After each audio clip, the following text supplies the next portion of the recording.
The Black Death killed 1 in 3 people in Europe. You know that. Everyone knows that. What no one taught you. It also ended slavery. Not the transatlantic kind. That came later. Worse, with full institutional support. The medieval kind. The kind where you were born into the land, owed your labor to a man you never chose, and could be legally retrieved if you tried to leave. Serfdom. The system that had organized European life for 4 centuries. The plague didn't end it through protest. It didn't end it through philosophy. It ended it through arithmetic. Dead men cannot be bound. And when enough men died, when 1/3 of the continent was gone in 5 years, the ones who survived were suddenly worth something they had never been worth before. Not as people, as a number, a ratio. Supply and demand measured in corpses. The lords understood what was happening. They passed laws to stop it. Edward III of England signed the Statute of Laborers in 1351, commanding that wages return to pre-plague levels and that any worker who left his employer be imprisoned. The wages rose anyway. And in the Winchester pipe rolls, estate accounting records that survive in complete unbroken form from 1300 to 1400, you can watch the feudal system die in columns of numbers. Year by year, manor by manor. The price of 1 day's human labor climbing past every law that said it couldn't. That's in Act 4. And when you see the number, you'll understand why the king's signature on that statute was not an act of power. It was an act of panic.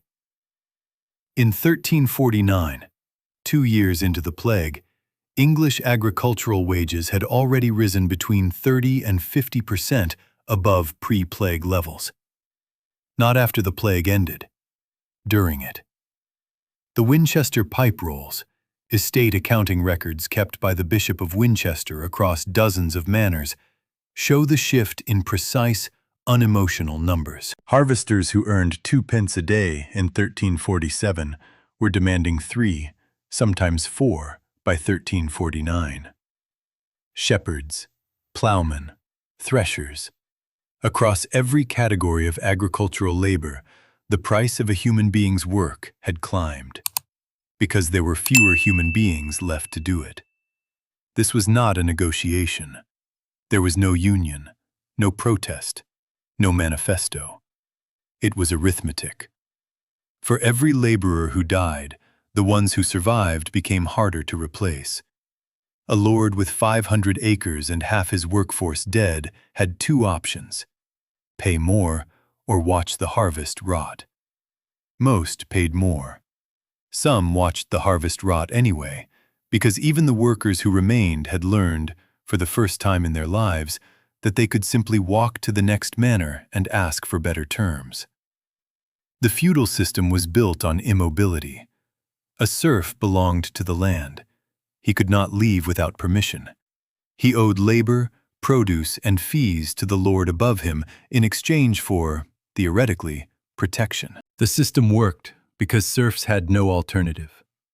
They were bound, and they knew it, and the lords knew they knew it. The plague broke that logic in 24 months. It did not break it through ideology. No one had written a pamphlet about workers' rights. No philosopher had argued for wage freedom.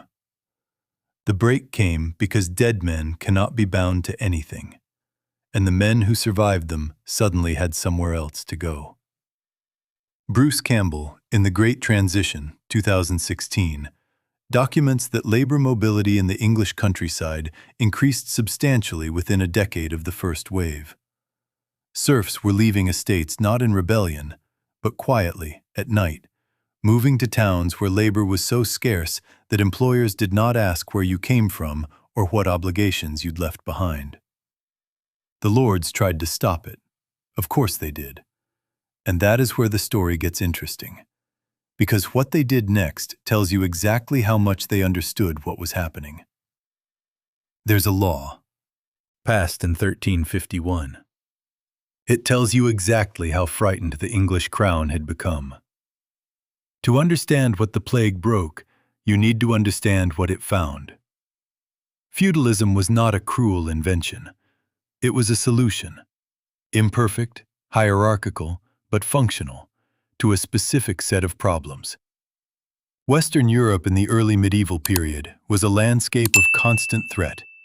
Viking raids, Magyar invasions, local warlords competing for territory. In that environment, a peasant farming a small plot alone was essentially defenseless. The feudal bargain was simple. You gave the lord your labor and a portion of your harvest. The lord gave you land to farm, a mill to use, and soldiers to call if someone came to burn your village. It was not equality. It was survival by transaction. By 1300, this system had been functioning, with local variations, for roughly 4 centuries across most of Western Europe. It was not merely an economic arrangement. It was the architecture of reality. The idea that a man born to a serf family could one day choose his employer, or his location, or his trade was not suppressed. It simply did not exist as a concept most people had reason to consider. The church reinforced it. God had placed each man in his station. To resist that station was not just illegal, it was spiritually dangerous. The nobility reinforced it. Ownership of land was the foundation of all political power. Land required labor. Labor required control. And the legal system reinforced it. A serf who left his lord's land without permission could be brought back. His children inherited his obligations. The system reproduced itself across generations without anyone needing to maintain it by force, because most people could not imagine an alternative. There are 3 things wrong with the official version of what came next. The first one takes 30 seconds to explain. By the time the plague reached Europe in 1347, the feudal system was already under quiet strain. A series of famines between 1315 and 1322, documented by William Chester Jordan in The Great Famine, 1996, had already weakened rural populations and tested the crown's ability to maintain social order through agriculture alone. The system was not failing, but it had developed cracks that a large enough shock could widen. The Black Death was not a crack, it was a demolition. And then there's the Winchester pipe rolls. Killed. That's the word historians use. Not weakened, not disrupted. The plague killed feudalism, and the document that proves it is not a revolutionary pamphlet or a peasant petition. It is a royal statute, written by the very men who were trying to save the system. Killed. That's the word historians use. Not weakened, not disrupted. The plague killed feudalism. The Statute of Laborers was passed by the English Parliament in 1351. Edward III signed it. The language is precise and desperate in equal measure. It commanded that every able-bodied man and woman under 60, with no land and no trade, must accept work from any employer who requested it, at the wages that had been customary before the plague. Not current wages, pre-plague wages. The law was attempting to freeze time. It went further. Any laborer who left his employer before the agreed term of service, for any reason, would be imprisoned. Any employer who paid above the legal rate would be fined. Any worker who accepted above the legal rate would be fined. The Crown was not proposing economic reform. It was attempting to legislate that the last 4 years had not happened. Samuel Cohn, in The Black Death Transformed, 2002, notes that the statute generated more enforcement actions than almost any law of the period, and failed to achieve its purpose in almost every case. Wages continued to rise. Mobility continued to increase. Towns continued to absorb rural workers who asked no one's permission. He signed it. The king signed a law that he could not enforce. The harder they pushed, the more apparent it became that the mechanism they were trying to repair had already been replaced by something else. The serf was not revolting. He was not marching on the castle. He was simply not coming back. The lords had built their power on the assumption that labor had nowhere to go. For 4 centuries, that assumption had been correct. The plague made it wrong in 2 years, and no statute could make it right again. Here is the number that ends the argument. Between 1350 and 1400, real agricultural wages in England rose by approximately 40%, according to Bruce Campbell's analysis of the Winchester series data. 40%. In 50 years. In a society that had not seen meaningful wage movement in living memory. The king's law said the wages were illegal. The wages rose anyway. The Winchester pipe rolls are not dramatic documents. They are accounting records. Columns of names, tasks, and payments, maintained by estate managers across dozens of Winchester manors from the 12th century onward. No one wrote them as testimony. They were written to track costs, which is exactly why they matter. Between 1300 and 1350, the wages recorded in those rolls are almost perfectly flat. Year after year, the price of a day's harvest labor, a season of sheep tending, a week of threshing, static. Generation after generation of workers received roughly the same compensation their parents had received. The system was stable because it was closed. There was nowhere to demand more, and no one to demand it from. After 1349, the columns change. David Herlihy, in The Black Death and the Transformation of the West, 1997, was among the first historians to analyze these records systematically as economic data rather than administrative footnotes. What he found was not chaos. It was a market. Primitive, unregulated, but functioning exactly as markets function when supply collapses and demand remains. Workers were pricing themselves. For the first time in 4 centuries of documented English agricultural history, the price of labor was being set by the laborer. That should not have been possible. Not because it was illegal, though it soon became so, but because the entire social architecture had been constructed to prevent it. The serf did not own his labor. He owed it. The distinction was not metaphorical. It was the foundation of the feudal order. The plague dissolved that distinction in less than 2 years. Not by argument, by body count. And this is where it gets interesting. Because the lords did not accept this quietly. The decades between 1350 and 1380 produced a wave of legislation across Europe that has no precise equivalent in medieval history. Laws attempting to control the movement of people, fix the price of human labor, and criminalize the act of leaving. England had the Statute of Laborers. France had the Ordonnance sur les métiers. Castile had its own labor ordinances. Each one was a different crown making the same terrified admission. The system was no longer holding itself together by inertia. The very existence of these laws is evidence. You do not pass legislation banning something that is not happening.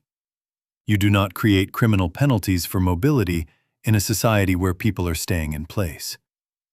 The laws are a map of the problem. And the problem was that peasants had discovered, through plague mathematics, that they had leverage they had never possessed before. Samuel Cohn documents that in the 40 years following the first outbreak, prosecution under labor statutes in England peaked in the 1360s and then began to decline. Not because enforcement improved, but because the courts could not keep pace with the scale of violation. By 1370, the legal apparatus was overwhelmed. The law existed, the behavior continued. The system was not being overthrown. It was being quietly abandoned. By individuals, one decision at a time, across hundreds of thousands of small acts of economic self-determination that the historical record only preserves in aggregate. Here is what the official account of the Black Death leaves out. His name does not appear in the records. He left no petition, no testimony, no name. He was one of somewhere between 25 and 50 million people who died in Europe between 1347 and 1353. But for every person who died, there was at least one who survived. And survival, in the labor economy of 1350, was a form of power no serf had ever legally possessed. Somewhere in England, in the years after the plague, a man who had been born into serfdom, who owed his lord labor, fees, and obedience by the accident of his birth, packed what he owned and walked away. Not in rebellion, not in anger, simply because, for the first time in his life, the next village needed him more than his lord did. He was not special. He was not brave in any way the word is normally used. He was interchangeable with hundreds of thousands of others who made the same calculation at the same time. He walked away. And the feudal system, the architecture that had organized European life for 4 centuries, could not bring him back. Not because the laws had changed, not because the lords had become kind, but because there were not enough men left to hunt him down, and enough empty fields everywhere he went that someone would pay him to fill them. The Black Death did not give him freedom. It gave him a number, a ratio, supply and demand expressed in corpses.